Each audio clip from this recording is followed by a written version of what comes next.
Good evening, everyone. Welcome to tonight's meeting with George Galloway and the Workers of Britain, the Workers' Party of Britain.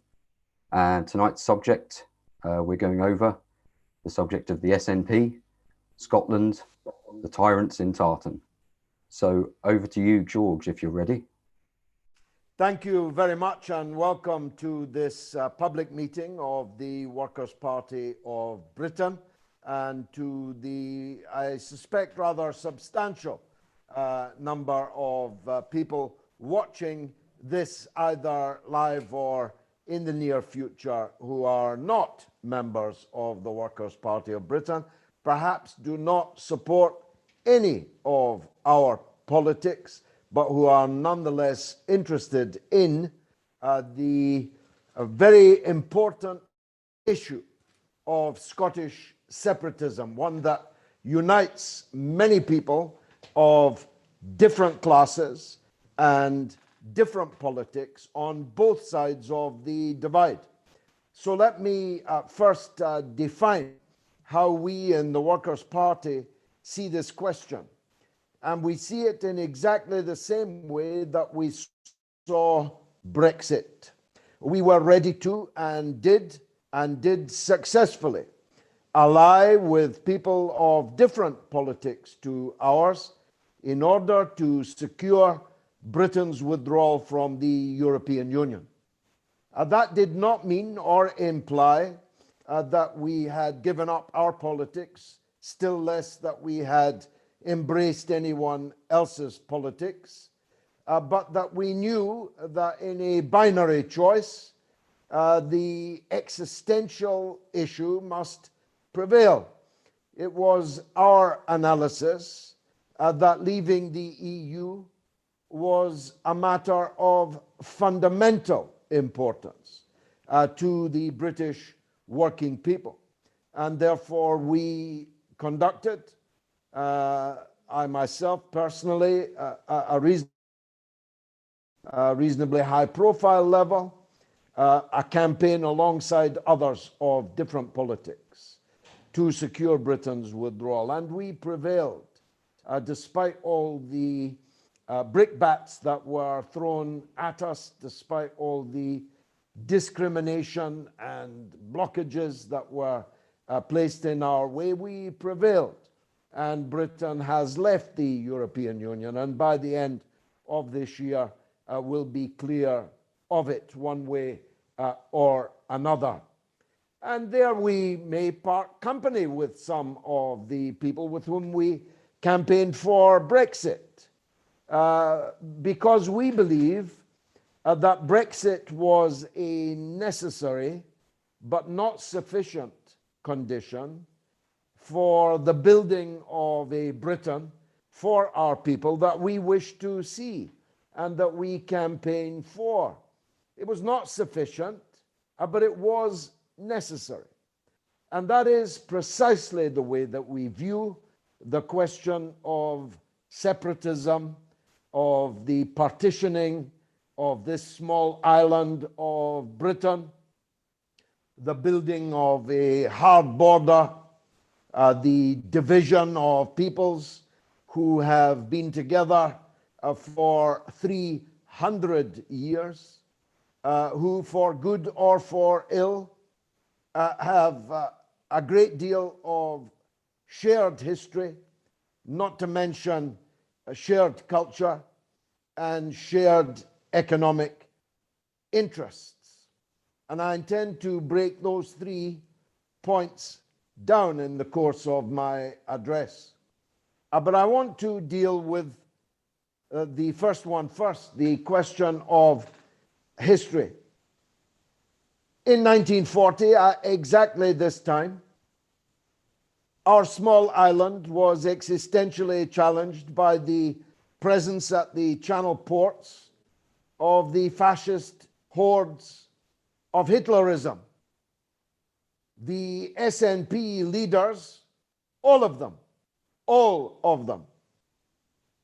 in the run-up to the beginning of the Second World War, and many of them even into the Second World War, Some of them had to be imprisoned for the duration of the Second World War, were actively intriguing and collaborating with the agents of Hitler in the hope that separatism so be secured under his jackboot if England had fallen. It's difficult to raise these matters now because, of course, the SNP are a long way from being a fascist organization now in 2020. But in 1940, their leaders were agents of fascism. Meanwhile, in the skies above our country, the heroes of the Royal Air Force, with the Commonwealth allies, and also allies from France and from Poland, were conducting the most bitter dogfights against the Air Force of Adolf Hitler.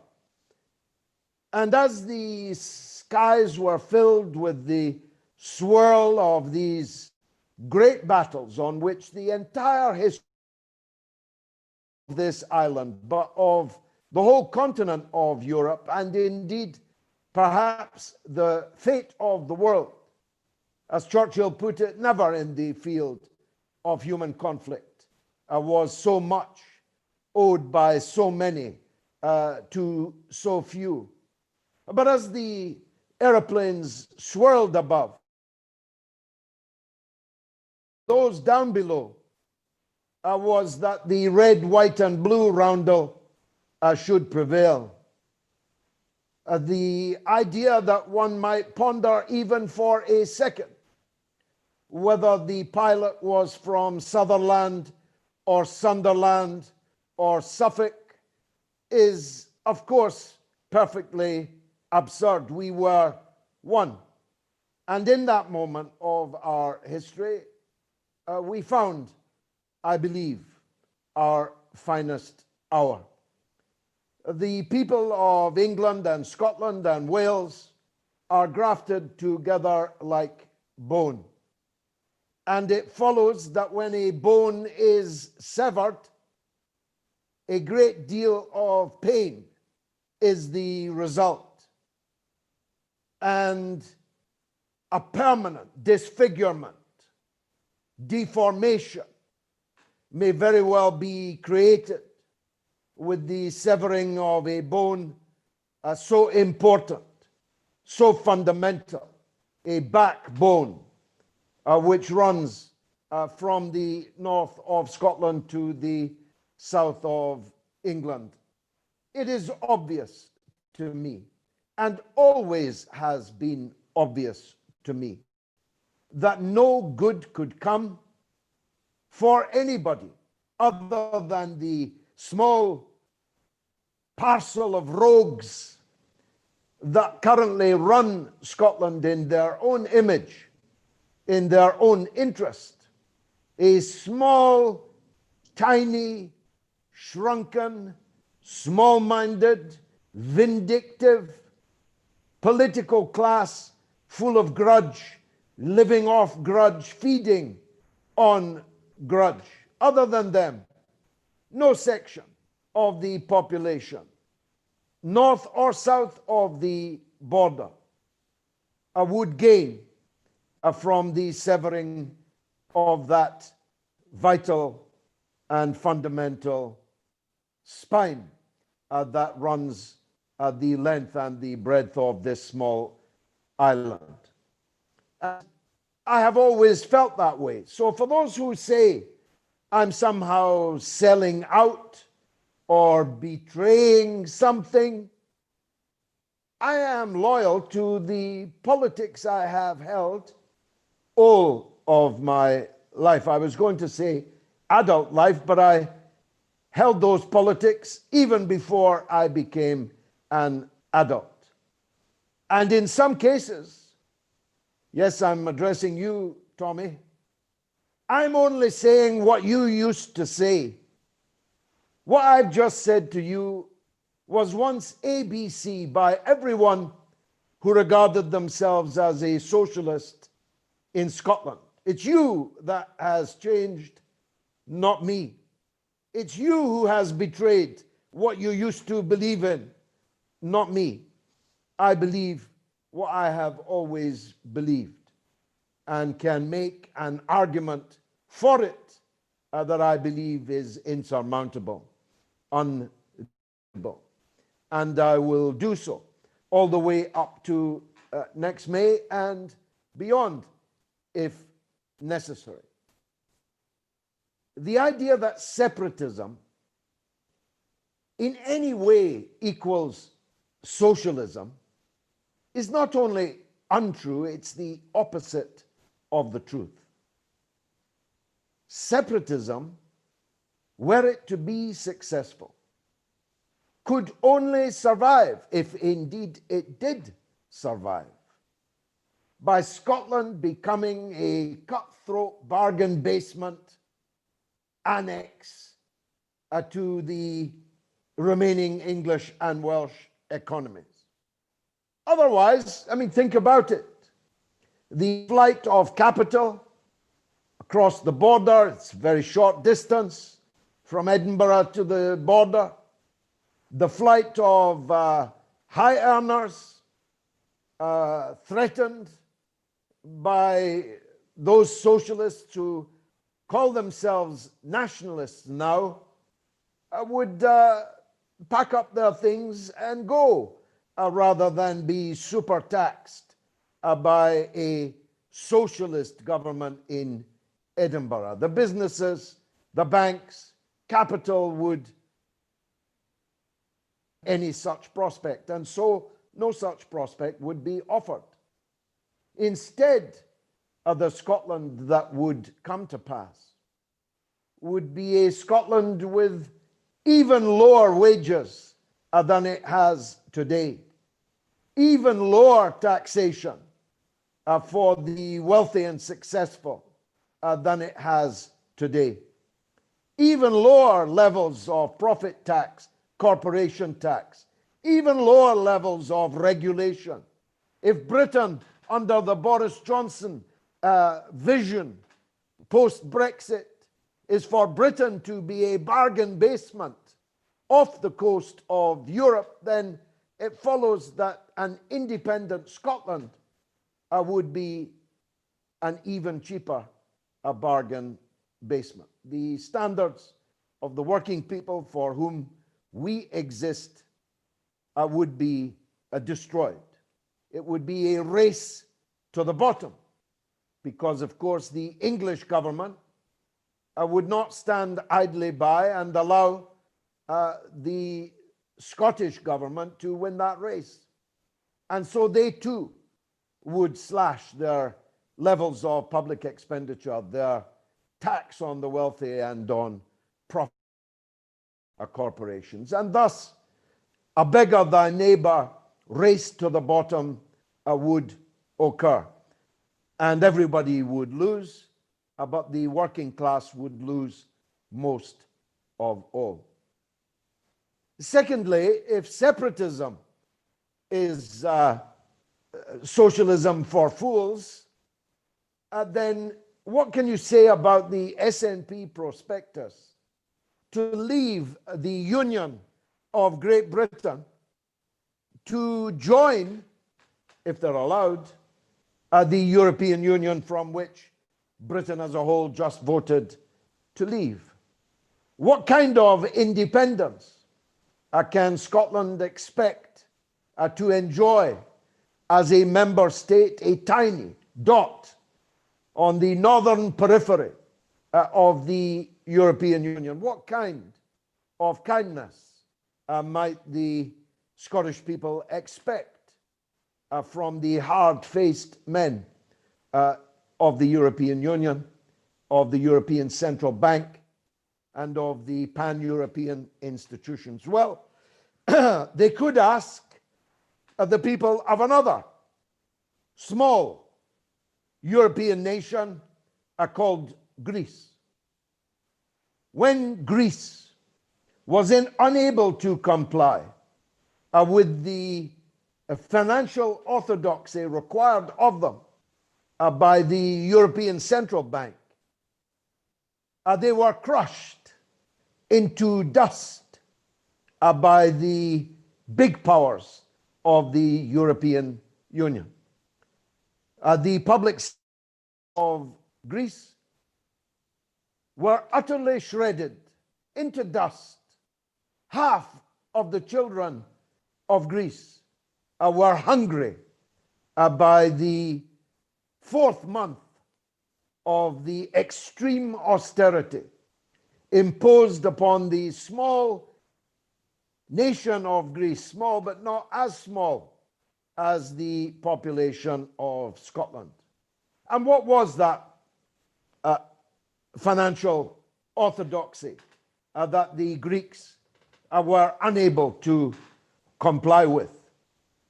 Precisely the same financial orthodoxy that Scotland could not even begin to comply with. Any new member state of the European Union, and Scotland would be, if it was allowed to join, a new member state, would have to join the euro, but only when it could comply with the criteria for membership of the European Union. One of which is that you must be running a deficit of no more than 3% of your gross national product. Scotland's deficit is 9%. In other words, 2/3 of Scotland's deficit would have to be eliminated in order to comply with the fiscal financial orthodoxy required by the European Central Bank, the failure to do which led to the destruction, the crushing of the people of Greece. Now, Scotland is already more dependent on public spending than any other part of the Union. The levels of public spending, including the expenditures through the Barnett formula, which give Scotland more per head than the people of any other part of the Union. A formula which I always supported and indeed agitated for its balance. I even used to sit and take tea with Barnett himself to question him more closely on how we could, when I was a Scottish member of Parliament, how we could improve the situation in Scotland vis-a-vis the Barnett formula. Of course, if Scotland were to leave the Union, the Barnett formula automatically ends. And then Scotland is on its own. What currency does it intend to use? Some of you may have seen, more than 1 million of you did, the encounter between me and a Scottish nationalist called Paul on the mother of all talk shows a week past Sunday. It's worth watching if you haven't seen it, because it, in perfect form, crystallizes the level of economic, I'm struggling for a non-pejorative word here, let's call it ignorance, of your average Scottish nationalist. Believed that Britain, the Bank of England, the clue being in the name, answerable as it is to Her Majesty's Treasury and the First Lord of the Treasury, the British Prime Minister, would not only allow a breakaway separatist Scotland to continue to use its currency, but Paul believed that the Bank of England would allow Scotland to quantitatively ease the banknotes being issued by the Bank of England. Now, you may say it's a shame to pick on wee Paul. Maybe he's only a boy.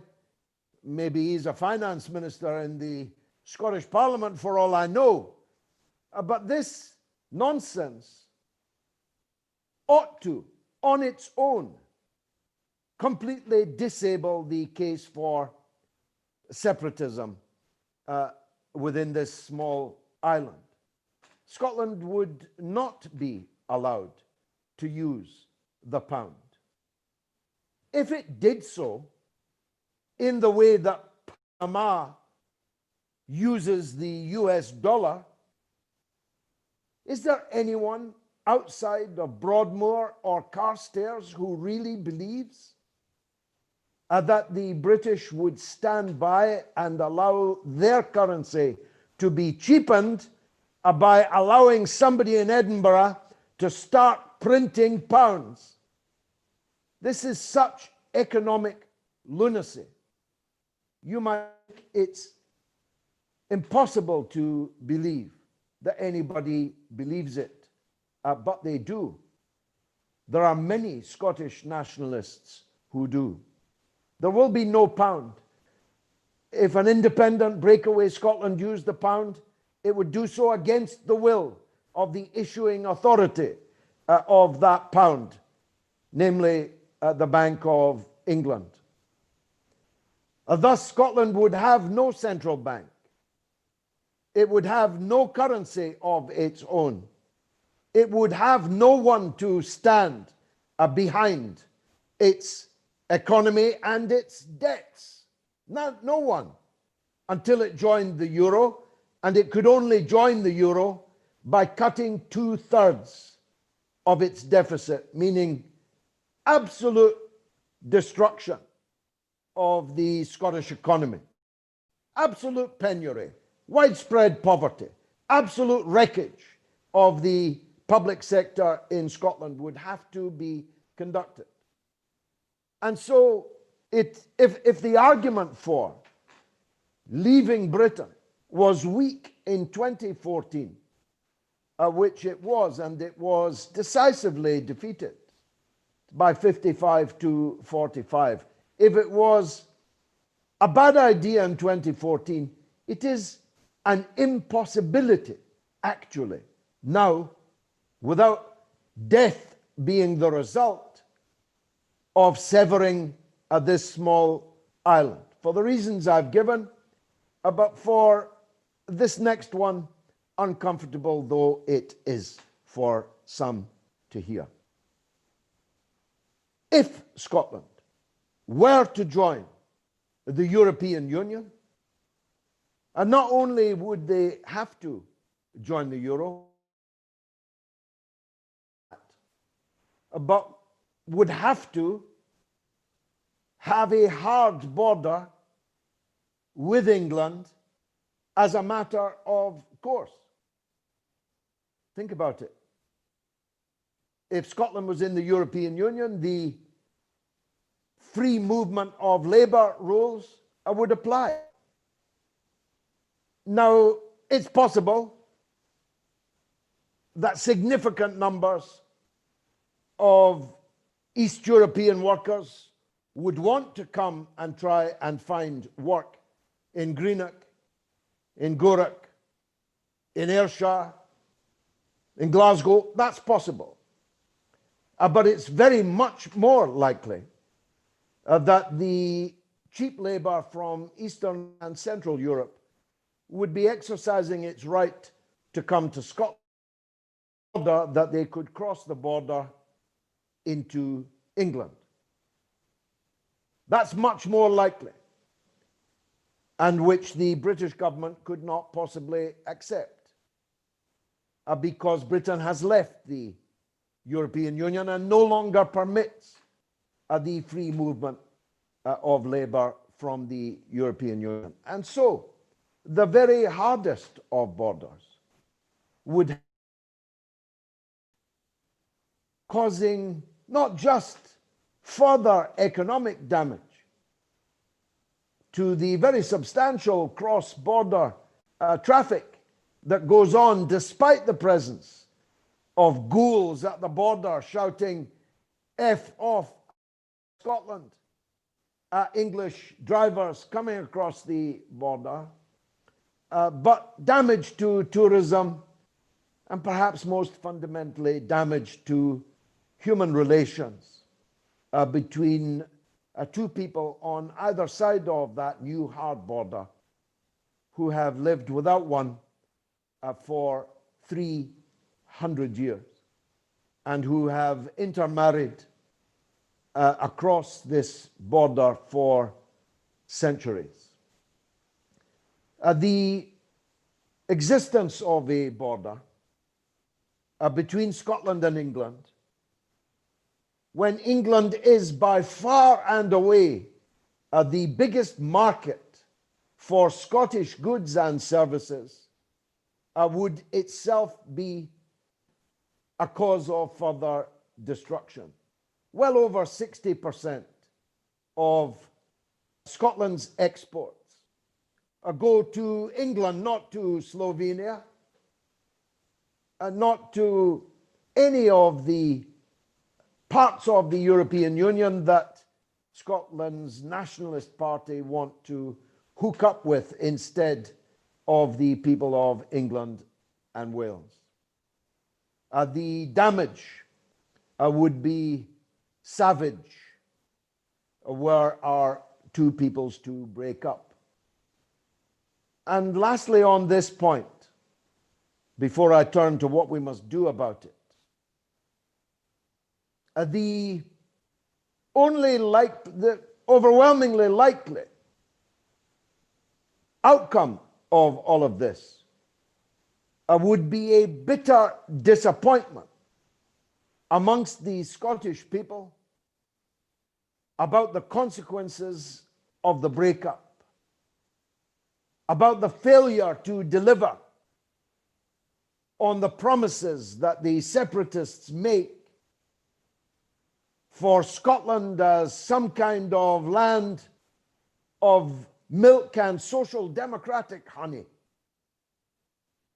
that this would curdle into bitterness and grudge and perhaps worse. After all, who do you think the SNP would blame anything that in the breakup of the country? The last people to be blamed would be themselves. The first people to be blamed would be the English. It's already clear, it's ringing in my ears as someone crossing that border, that the English, the people of Newcastle, of Liverpool, of Manchester, of Leeds, when I cried over the demise of Jackie Charlton this last few days, watching the obituaries and remembering him, am I supposed to regard Jackie Charlton as a foreigner to me? Are the people of Liverpool foreigners to me? The people of Newcastle foreigners to me? No. And they never be. But to the SNP, you see, they are foreigners. They should be citizens of a foreign country. And that is something that I hope the majority of my fellow Scots will never accept. So what is to be done? Well, but on the basis of my opening remarks, we are ready to ally with all those who seek to break up this country between now and next May. We are prepared to ally with any person of goodwill who wishes to see the defeat of the SNP in the Scottish parliamentary elections next May. And the early signs of the initiative that I have taken are extremely positive. I have 1,800 responses to my request to hear from people who would be interested in standing in the elections next May for the Alliance for Unity, that I have established. It has, in just 3 days, the best part of 8,000 followers on Twitter, 1,800 letters, which I'm only now plowing through on top of all the tasks that I have. And our platform will be simple. Unite all the people who wish to stop separatism and vote the SNP out. And it can be done. Not in the constituencies. We're not, as a workers' party or as an alliance, remotely capable of fighting all the individual constituencies in Scotland. But we are strongly in a position to contest the list elections, the additional member system, AMS elections, where we will be providing the only alternative to one or other form of nationalism, either dressed up in the green clothes of its gardening section, the Scottish Green Party, or dressed up in the clothes of breakaway rival nationalist groups who may or may not be part of a plot to maximize the SNP's position, who may or may not be with Salmond and against Sturgeon, or with Sturgeon and against Salmond, will be the voice for unity, the alliance for unity. And I believe that we will do well. There will be Workers' Party members on every one of those lists. If nobody joins us, we'll perhaps be the only party on those lists. And there's no sign that the other pro-union parties are ready to join us. Just an arrogance, a complacency, a silence from them. So it's quite likely that my appeal to all these other pro-union parties to unite with us will be spurned, in which case we will unite with citizens who may be supporters of these other parties, individual citizens of note, of stature, of reach, of weight, of political and social heft. We will unite with those people to form lists. And I believe that next May, a substantial number of us will enter the Scottish Parliament. And we will either succeed in stopping the SNP, or we will quite quickly become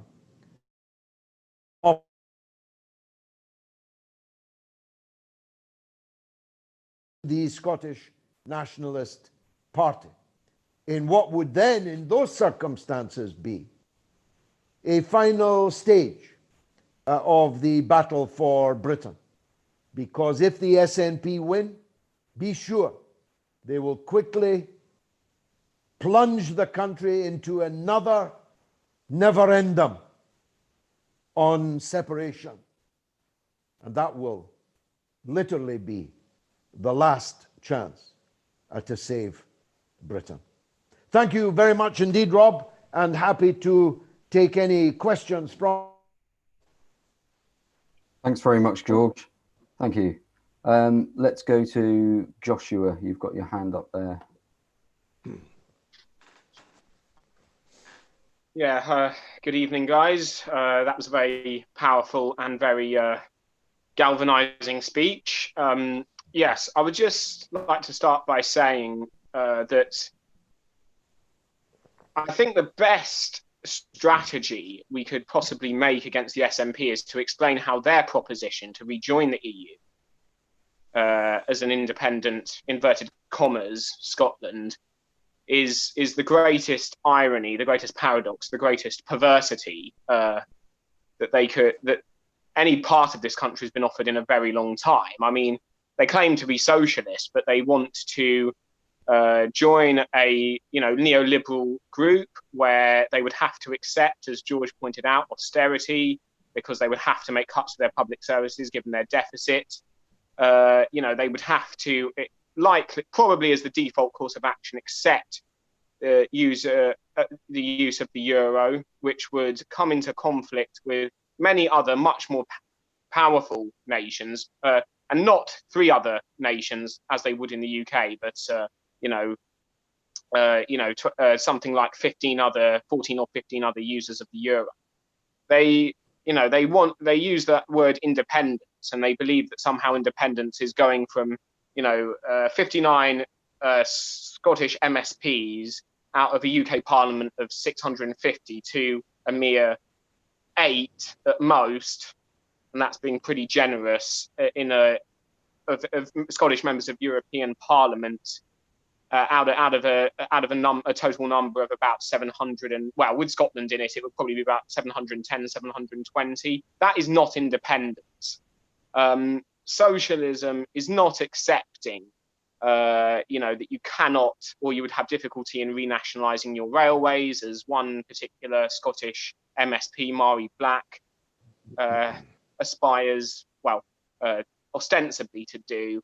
And it is not independence if whatever trade arrangement that the EU makes with Scotland as part of that EU, there's nothing independent about having 27 other nations, giving the choice to 27 other nations. While Scotland could also veto it, so could 27 other nations if they didn't like the trade arrangement between the EU with Scotland in it and what remained of the UK. Socialism is not accepting draconian fiscal deficit limits. It's certainly not leaving a club that, as far as I'm aware, the UK that is, it's not socialism, not leaving a club that does not impose fiscal limits upon you, or certainly not as nearly as stringent ones, only to join a club that does.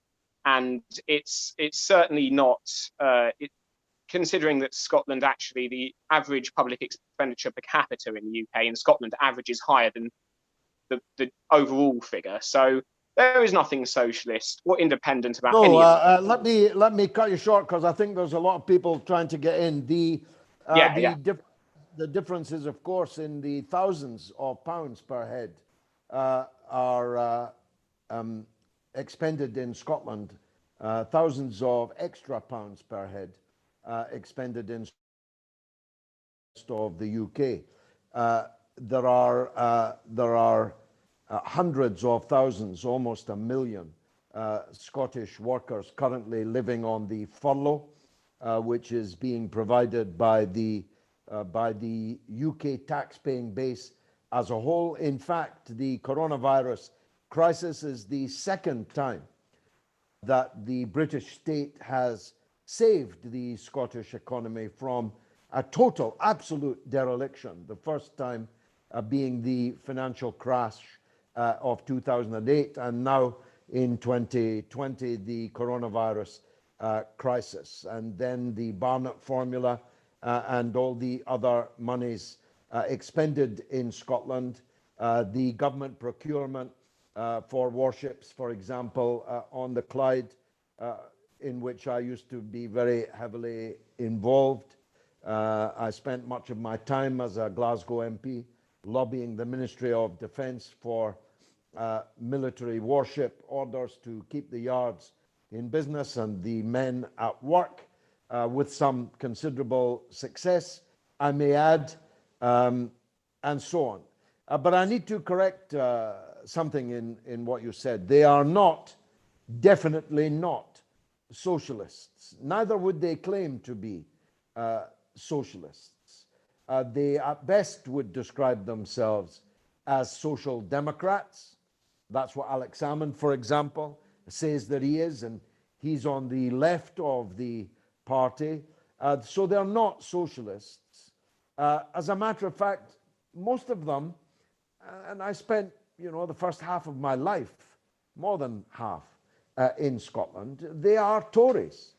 They are exactly the kind of Tories that they constantly, there's only one word actually that occurs more often in the Scottish nationalist discourse than Tory, and that is the word English. The nationalist Twitter sphere today is in arms about the fact that 3 osprey chicks have been born, and the public have voted to give 2 of them English names to 3 osprey chicks. But other than the word English, the word Tory is the most repeated. But in fact, the SNP, there's no Tory like a tartan Tory. With all of the vices of Toryism and none of the virtues. Thanks very much, Rob. Sorry. No problem. That was great. I think that's an interesting point that's actually been alighted on there.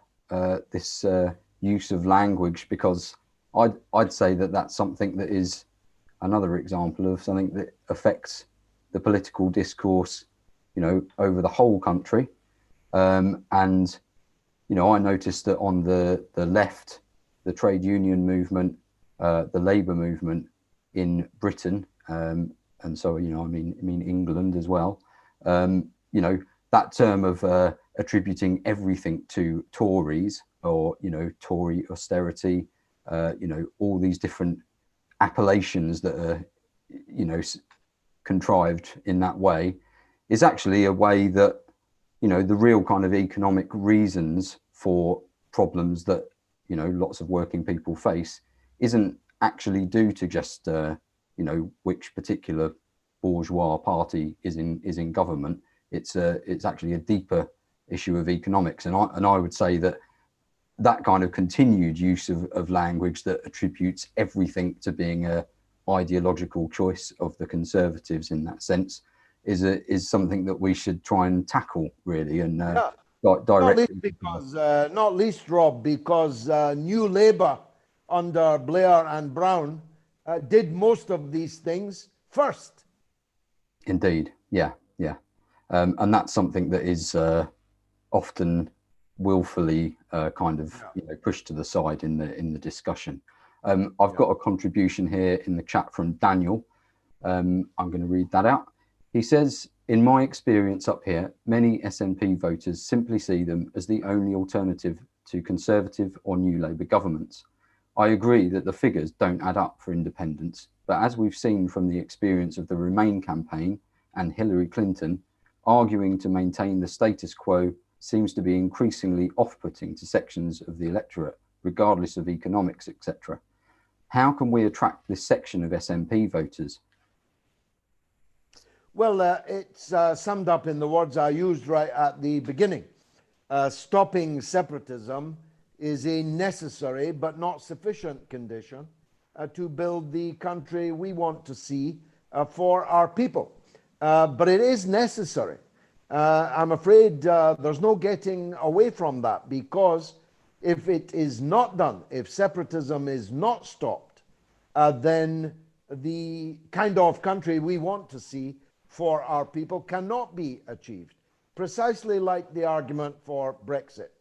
The kind of country we want could not be achieved if we remained inside the European Union. And by the same logic, the kind of country we want cannot be achieved if the country is broken in half. Yeah, that's a good response there. I have another question here from Joshua, a different Joshua. He asks, What advice do you have for the Workers' Party of Britain in Scotland to argue against the uninspiring capitalist vision of union as argued by the establishment unionist parties? Well, there's short and there's medium term. The short term, and it's very short, these elections are but 9 months away. And in this age of the coronavirus, there's no guarantee at all that we'll be able to do much public campaigning and electioneering on the streets. It is actually possible that this election will be a virtual election. That much is not yet clear. It's a question of, if you look at it in military terms that will be understood by our members, this is Stalingrad. This is a defensive battle. Kursk comes later. But if Stalingrad is not won, then Kursk can't even be fought. So the questioner, in a sense, is putting the cart before the horse. We must stop the SNP in its tracks now and May. And then, of course, if we're in the Scottish Parliament or if we're not in the Scottish Parliament, we'll be arguing for our politics, not just for Scotland, but for all the working people in Britain. We will, after May, be proselytizing for our perspectives on all the issues that affect all the workers, all the people in this small island of ours. We reject the idea that there are material differences in the interests. Listen carefully to the words I'm using. That there is a material difference in the interests of working people in Scotland from working people in England. They work for the same employers. They're members of the same trade unions. They use the same money. They depend on the same services. They read the same publications. They watch the same television. They watch the same football. They go to see the same movies. They read the same books. We reject the idea that there are material differences in the interests of the people on order. And so we will make that case, but we've got to stop and beat the SNP first. I think that's a very good point. I'm remembering back to a couple of years ago, maybe it was 3 years ago, that there was a public sector strike in Glasgow. And I went up there with another couple of other comrades, and we were going around and talking to the women that were on strike. It was, I think that was, if I remember rightly, it was related to the schools system. So there was a lot of women that worked in the school canteens and in various support aspects of the education system. And, I must confess that I was going up there in a time when we had some material that was arguing our left-wing anti-imperialist case for Brexit. And, I didn't know quite what the reception would be from people at the demonstrations. And, I'm quite happy to say that what I found was that there was no expected kind of animosity towards, like a bunch of English people coming up and, sticking their oar in and trying to sort of put their ideas across. And, people, you're talking to working class people in Glasgow, and, they weren't automatically reviled by the argument for Brexit that we put across. And, I think there was quite a few people that we spoke to there that, entirely sympathised and understood what we were saying. So there was a comment made in the chat earlier that referred to the fact that in the media, the mainstream media, we're used to, hearing about it as if once you go north of the border, that is the uniform opinion of everyone in Scotland is all the same way, and that they are, pro-EU and all hate the English. And well, look, Rob, that's a very, very important contribution you just made. It has to be pointed out that far more people will vote against the SNP next May than will vote for them. The majority of people in Scotland vote consistently in far bigger numbers for parties that are against separatism than vote for the separatist party. It's the vagaries of the electoral system that gives them a gigantic proportion of the members of the Westminster Parliament, for example, where they have the lion's share of the numbers of members of Parliament, but less than half of the votes cast. It's also important to know that 1 million people in Scotland voted for Brexit. If those 1 million, if nobody else, if those 1 million Brexit voters vote for us in May, I'll be minister, we'll be in power. It's a myth that Scotland is universally for separatism and against the Brexit. It's a myth, and we need to reach the people who can bust that myth on both those fronts. That's exactly right.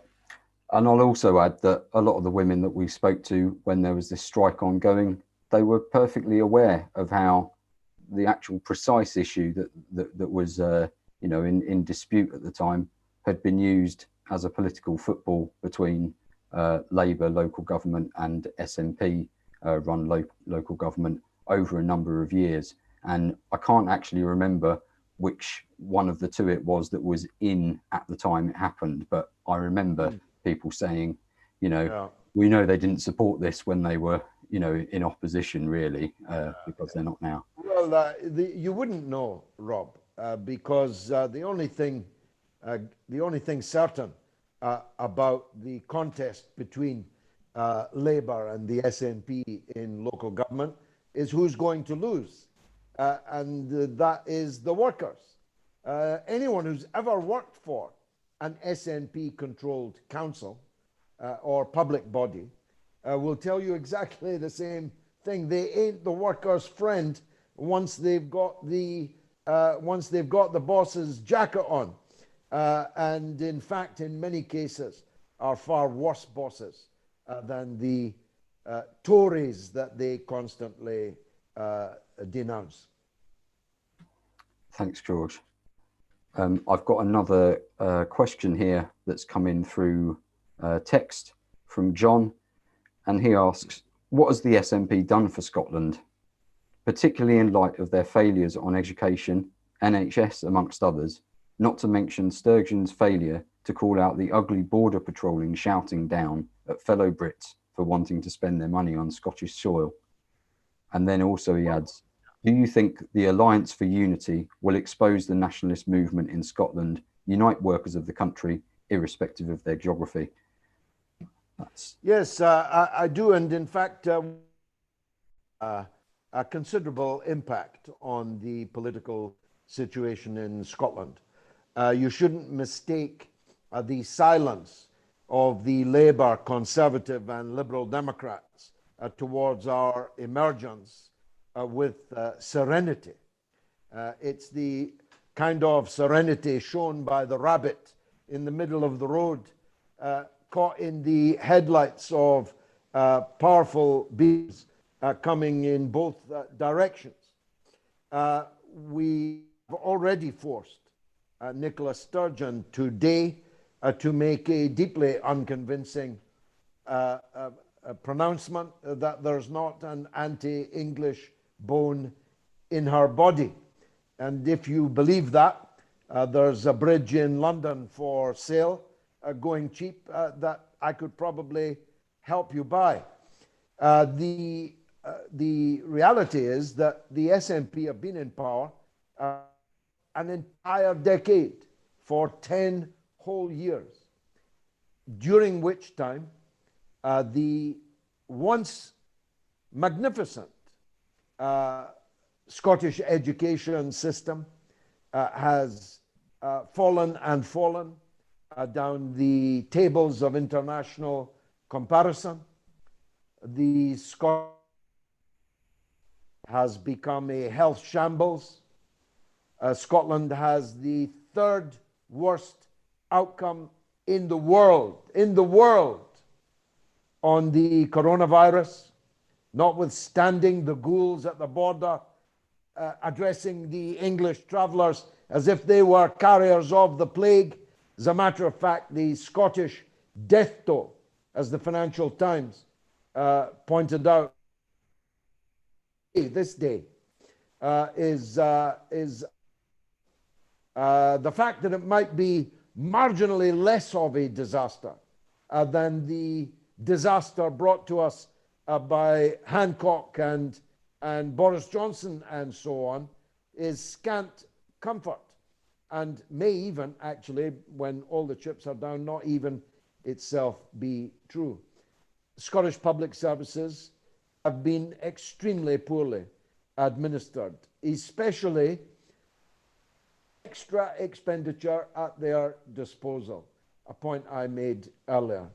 There have been greater cuts to public expenditure in England and Wales than there have been in Scotland, yet better outcomes in England and Wales, or less worse outcomes in terms of the delivery of public expenditure. One thing they have been very good at is feathering their own nest. Every night is Burns night for the SNP at Westminster and at Holyrood, and as we quite recently learned, at Bute House, the Gothic pile of Scotland's First Minister.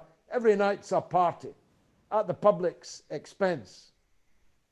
The public toil under the pressures of life in Britain under austerity. The Scottish people have not only gained no relief from being 10 years under the SNP, they've suffered even more than the people, ordinary people in England and Wales. Thank you, George. You're making me hungry there, talking about Burns night. I do eat a lot of haggis for an Englishman. Funny enough, I immediately thought of haggis when I said that and wished I had one. A haggis and chips. Yeah, it's a great meal. Frank says, the SNP are the enemy of the working class and we need to highlight it. It's our working class messages and the 10-point plan, the 10-point programme, that we also need to spread in Scotland and in Scottish media. That's a good point. Yeah, absolutely. I mean, look, time this is over, the Workers' Party will be in Scotland. By next May, we'll be rather well known, far better known than we were before this initiative was launched. Well, we've certainly got a good number of people to they really want to be involved in doing some of this work. So, it does have a lot of potential. I'm going to read out another. I will need help, Rob. As you know, my wife very soon to give birth, due to give birth. I have now literally thousands of pieces of unanswered mail. Can't even triage it, never mind properly deal with it. So I will need help from volunteers, particularly in Scotland, but in the age of the internet, well-wishers too. Yeah, I'm sure there will be plenty of members that are willing to step in and give some support in that respect. I have a question that's come in from Lizzie online, and she asks, why has the establishment now got it in for Alex Salmond, given the sterling job he did for them in drumming up nationalist sentiment and diverting workers from class issues? Well, it does take a bit of understanding, and it does, I'm afraid, have some legal pitfalls in public discussion of it. I can say, I have said, and I will say again, that Alex Salmond was set up in the criminal charges that were brought against him. I believe he was set up by his own people, his own comrades. It's the Scottish play. It is a very deep and murky business, but there is now an inquiry going on of some importance. It may very well be that at the end of that inquiry that Nicola Sturgeon is no more. It may very well be that Alex Salmond will be back. It may also be that Alex Salmond will lead a rival party to the SNP, thus dividing the nationalist forces. But I take your point about the job that Alex Salmond did for diverting the real interests of the working class, and I certainly fly no flags for him. But he was a very much bigger than Nicola Sturgeon will ever be. And so the internecine conflict in the SNP is set to continue. And the longer it continues, the better. Yes, exactly. Confusion in the camp of the enemy is always a good thing. Let's go to Lionel. You there, Lionel? Hi, I've only recently joined the Workers' Party, and it's quite a new thing for me, because the kind of minimum program and the booklet here, where you set out, you know, your clear demands, plus the Brexit campaign, and now this campaign against Scottish separatism. I just wanted to bring up something that George mentioned, because we've been studying the Russian Revolution in some of our study groups, and you mentioned that this is a defensive action, more like Stalingrad, as opposed to Kursk, invoking the images of fascism and the attack by the fascists against the socialist state. What I'm particularly concerned with, George, is the fact that we haven't really got to socialism yet. What is it? You know, I know it's difficult for any party to put forward a maximum program, but you did make a correction of one of the contributions about what socialism is. And so I'm a bit concerned about the nature of the class politics, the socialism. I mean, just take, for example, Great Russian chauvinism, which was the big problem in the lead up to the Russian Revolution. There were separatist groups, the Bund and various other groups that were separating the workers off, just as much as, you know, you could describe the separatists in Scotland doing that against the workers in Britain. But the problem was that you had wholesale massacres, you had people being slaughtered, and never at the same time, the Tsarists and the police force and the Great Russian forces there were mobilizing workers into a Great Russian mentality. And it was very difficult for them to develop a working class consciousness towards socialism and the complete overthrow of Tsarism. And at the same time, in 1917, the overthrow of the bourgeois state, the capitalist state. It's a very difficult thing for the socialists to do that, but they had to have a very high level of consciousness where they combined all the details of the minimum program with a maximum program. I wonder if you could say a few words about what might be the maximum program. Well, I won't, if you'll forgive me, not just because it's not the subject of tonight's discussion, but because time does not allow it, and because this is a moment in which we are about to enter a specific battle, and do so, moreover, with allies that don't support our minimum program in many cases of it, and are not attending study groups like you are, don't have a red star on their hats like you do, and many tens of thousands of them are watching right now for a lead on a matter for the here and now.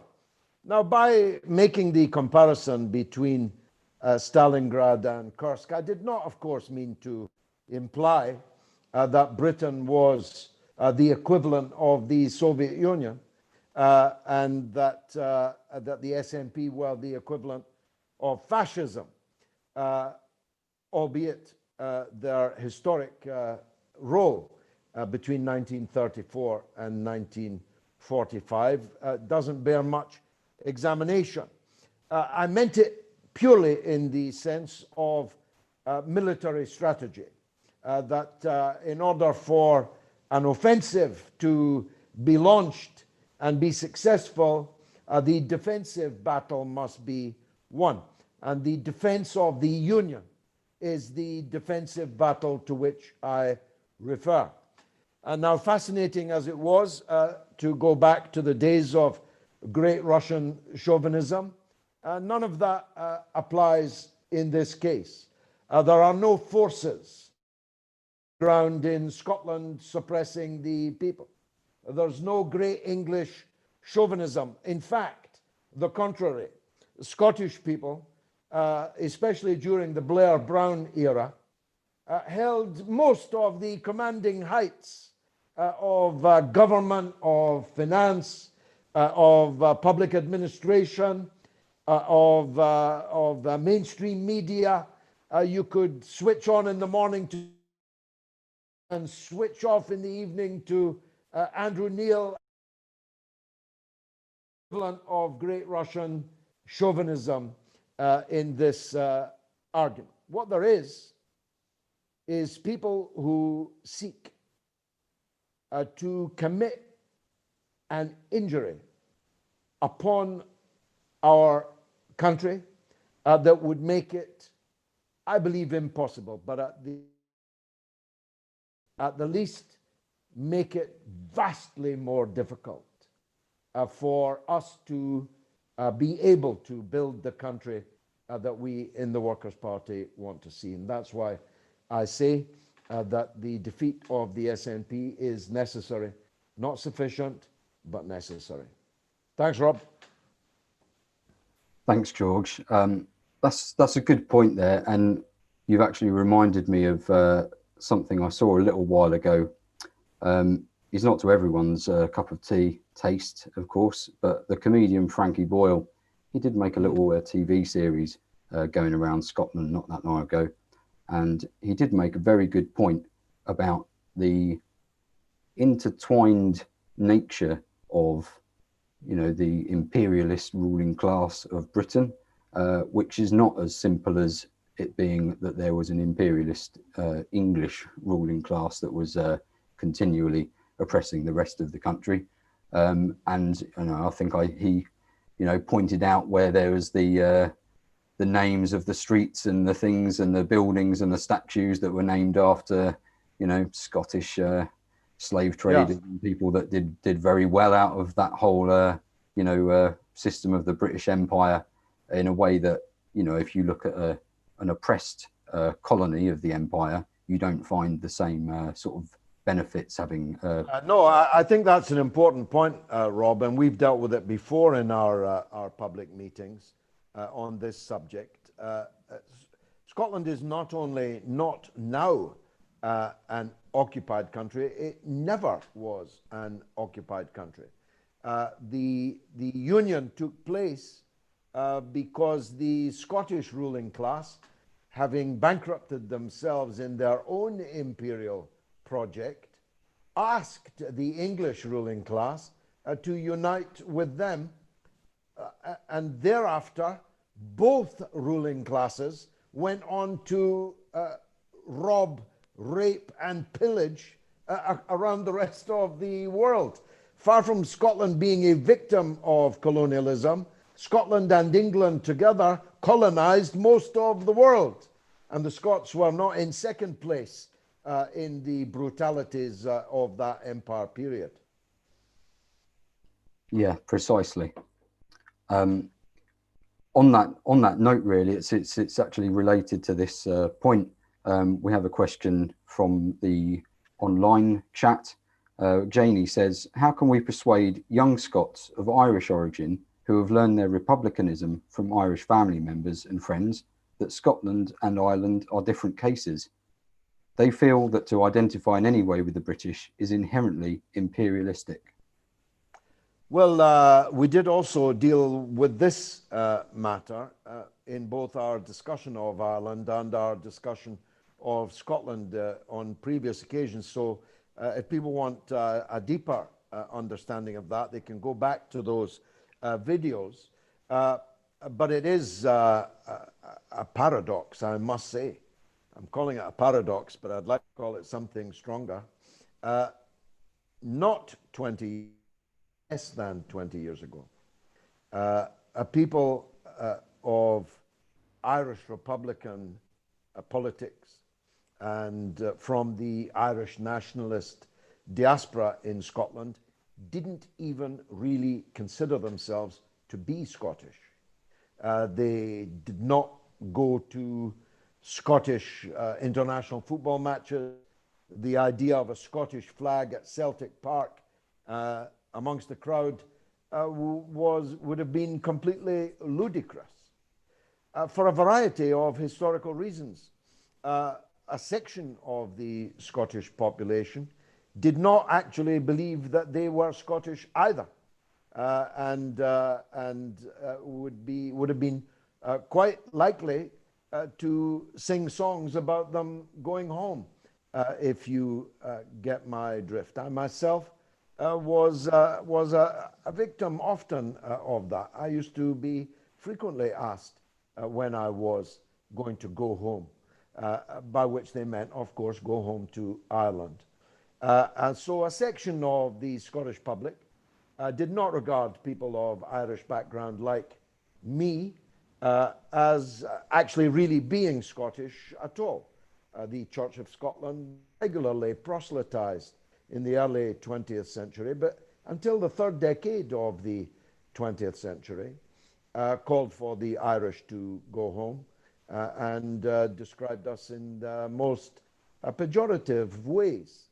And on top of that, of course, there are no black and tans in Scotland, but there were plenty of Scots in the black and tans. And of course, the role of Scottish regiments in Northern Ireland over the period of the Troubles and so on. There was, the SNP had virtually zero support amongst the Irish Catholic diaspora in Scotland less than 20 years ago. This is new. These are born-again Scots, the people who are now comparing Scotland and Ireland. And as I say in a in a previous meeting, we dealt with the differences between Scotland and Ireland, which are so profound as to render the comparison ridiculous. Scotland invaded and occupied Ireland before Britain even existed. The idea that the Scots are occupied by the British is patently absurd, since the universal suffrage in 1929, the Scots have been free to vote at any time to leave the United Kingdom, including in a tailor-made referendum for that very purpose in 2014. So there's nobody holding down the Scots. There are no tanks. There are no occupying areas whatsoever to Scotland exercising its right of self-determination. And we have to win that argument. It's very difficult for me because I'm on the receiving end of ceaseless abuse, vile, much of it, violent even, some of it, from, if you like, my own people, my own of the Scottish people. But once upon a time, they overwhelmingly thought differently, and I hope in time will think differently again. In any case, going back to the issue of the elections in May, it's a secret ballot. Sometimes those who make most noise can seem to be hegemonic, but when the secret in are not quite so. And I know a number of people have been busy on social media today, people I don't know, are pointing out the points that I've just made to you there. And so it may be that the prevailing image that the Scots of Irish background have swung almost unanimously towards a pro-independence position. I think we'll find when the votes are cast that that is not entirely correct. Thanks very much, George. I'm going to read out a contribution from Christina here. Apologies, we do have quite a few people that seem to be suffering from various connection issues this evening for some reason. So that's really the high volume of things that I'm going to be reading out, I'm afraid. Christina says, Scottish nationalism, same as Catalonia's nationalism, is a bourgeois phenomenon supported by the EU elite. Its purpose is to distract and fragment the working class at a moment when it most needs to unite in solidarity against the attacks of capitalist austerity. Not all patriotic movements are in the interests of the working class. They are reactionary, and we will do everything we can to reverse the divisions they promote. If a Greek like me feels one with our party, I see no reason a Scottish person will not, unless they are EU's bootlickers, that is. Can I respond to that? Wonderful as always from Christina. The idea that because something has the form of rebellion, that it has the content that we should support is of course entirely wrong. The Northern League tried to divide Italy in precisely the way and almost precisely the dimensions in the way that the SNP want to divide Britain. But nobody who called themselves, as we do, a socialist would ever have supported the partition of Italy, the secession of the north of Italy. How could that be in the interests of the poor workers, either in the north or in the south, but particularly in the south? The Basques and the Catalans want independence from Spain, even richer, if not having to carry the burden of the southern and poorer parts of Spain. Why would we support that? Just because it has the form of rebellion doesn't mean that it has the content that we would support. It might be that the Catalans are flag than the Northern League's flag in Italy, but we would support neither. Look, I'm against separatism and the dividing of countries, Rob. I was against it in Cyprus. Indeed, in 1974, I was marching in London against the partition of Cyprus when the Turkish junta invaded and occupied the northern part of it. I was against all my life the partition of Yugoslavia, the partition of Czechoslovakia, the partition of even the USSR. I'm against dividing countries when there is no national oppression, i.e. oppression of people because of their nationality. Of course, there's oppression in Britain. It's the same oppression for the workers in all parts of Britain and in all parts of the capitalist world. But there's no national oppression in Britain, and therefore no need for a national in the country. And that's where I believe that we should stand. Nationalism, separatism is the socialism of fools. And people should think very carefully before embracing it. Thanks, George. Well said. Let's go to Nadia. You've got your hand up there. Evening, George. Hope all is well with Gayatri during this time. I myself am pregnant, so I know what it's like at the moment. Yeah, well, it's any day now, literally. Okay.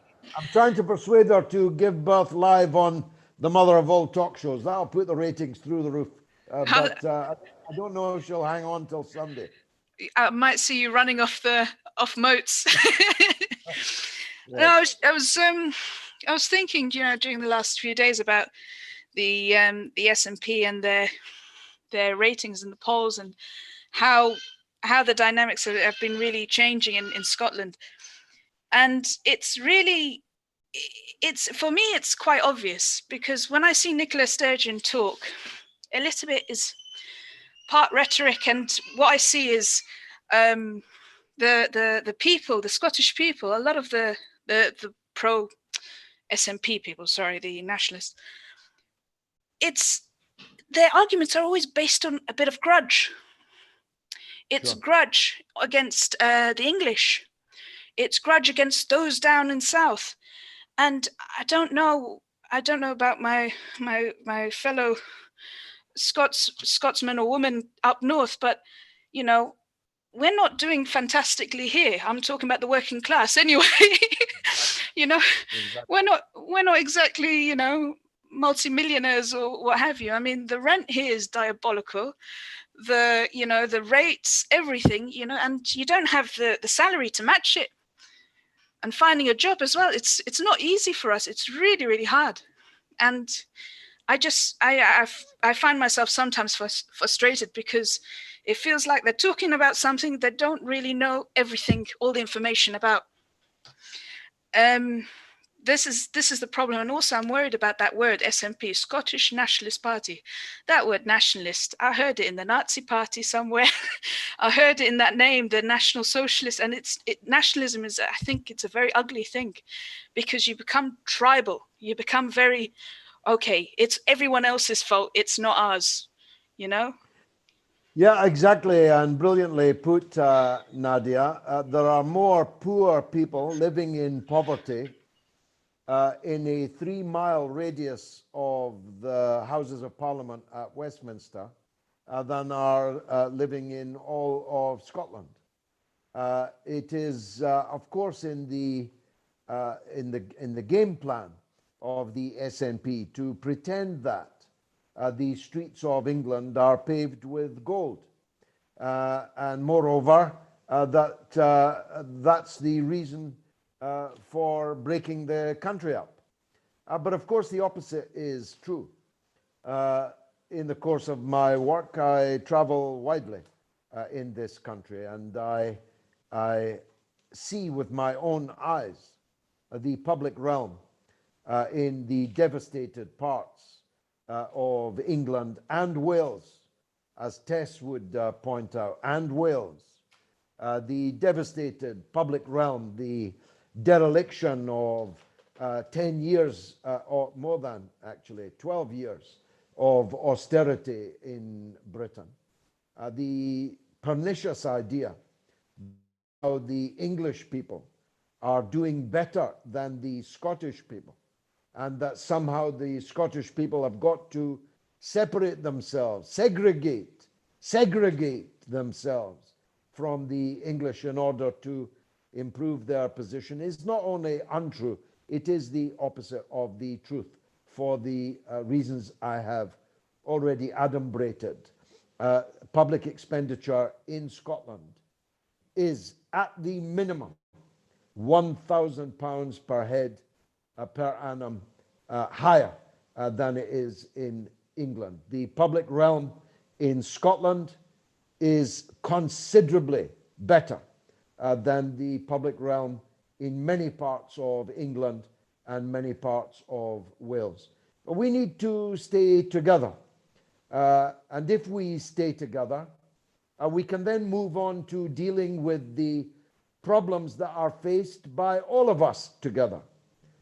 By dividing us, by severing us, tearing us asunder, and not only will we not solve our own problems, we will make our own problems worse and postpone perhaps forever the possibility that we can really affect them for the better. I realize my time is up. Rob, let me say, if I may, that people should follow Alliance for Unity on Twitter. We've also got a Facebook page under the same name, which was established by a well-wisher, not by me, and had the name was changed to our name.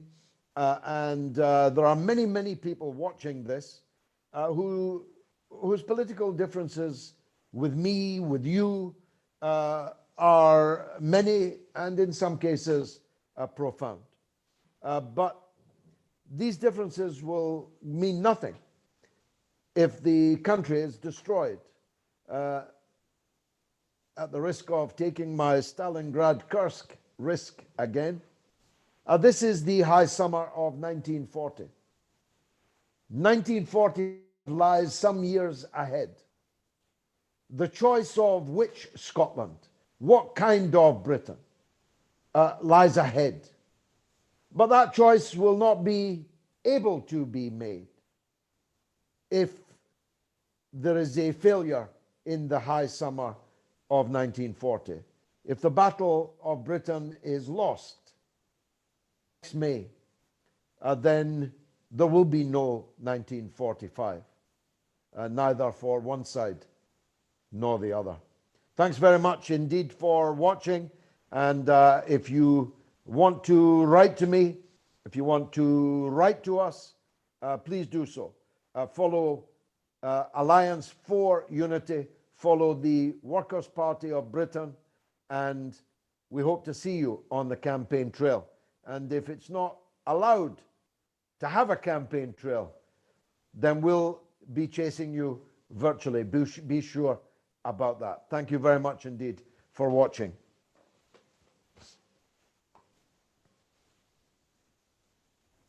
Thank you to all the participants that have taken part tonight. Thanks for all the contributions. I'm sorry that we weren't able to get to everything that was sent in there. But to all the members here, look forward to seeing you tomorrow evening in the members meeting. And to anyone else who is watching online and you've enjoyed the meeting and you want to get involved, please do go to the Workers' Party of Britain website and sign up, and we can get you in touch with some local members. So thanks very much, everyone, and good evening. Thank you, George. Thank you.